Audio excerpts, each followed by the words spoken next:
Scatter plot chart. दोन chart नेहमी आपल्या अभ्यासामध्ये किंवा आपल्या वर्किंगमध्ये येतात. एक येतं लाईन चार्ट आणि एक येतं स्कॅटर चार्ट. लाईन चार्ट आणि स्कॅटर चार्ट दोघांचं व्हिज्युअल सारखीच आहेत, पण डिफरन्स आहे. डिफरन्स कसा आहे? तुम्हाला जर कधी लाईन चार्टचं लेक्चर आठवत असेल तर लाईन चार्ट हा स्पेशली टाईम किंवा डेटच्या रिलेटेड ज्यावेळेस डेटा असतो त्यावेळेस आपण लाईन चार्ट यूज केला जातो. एक्झाम्पल म्हणून बघूया आपण. Suppose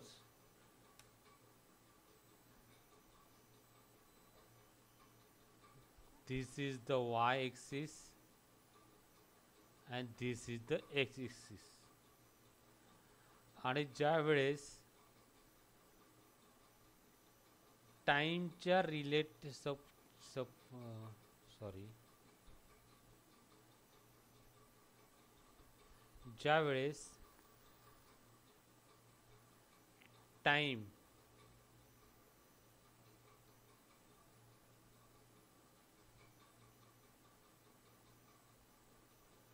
for example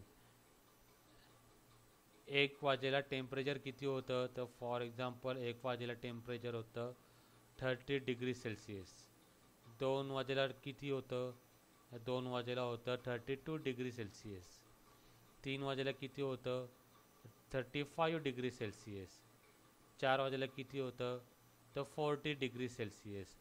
that means ज्या वेळेस असा रिलेशनशिप असणार की एक्स ॲक्सिसला टाईम किंवा डेट असणार आणि वाय ॲक्सिसला काहीतरी एलिमेंट्स असणार, अशा वेळेस आपण लाईन चार्ट यूज करतो. बट ज्या वेळेस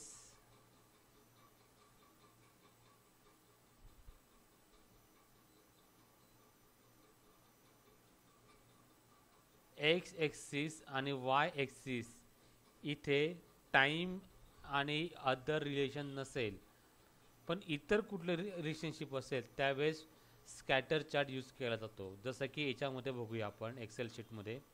इथे मला कॉस्ट आणि प्रॉफिट या दोघांच्या बद्दल स्कॅटर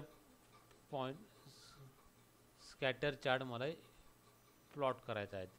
इथे खूप सारे आहेत, त्यातला एक बेसिक स्कॅटर चार्ट मी यूज केला आहे आणि तुम्ही बघू शकतात की this is the scatter chart. Very simple.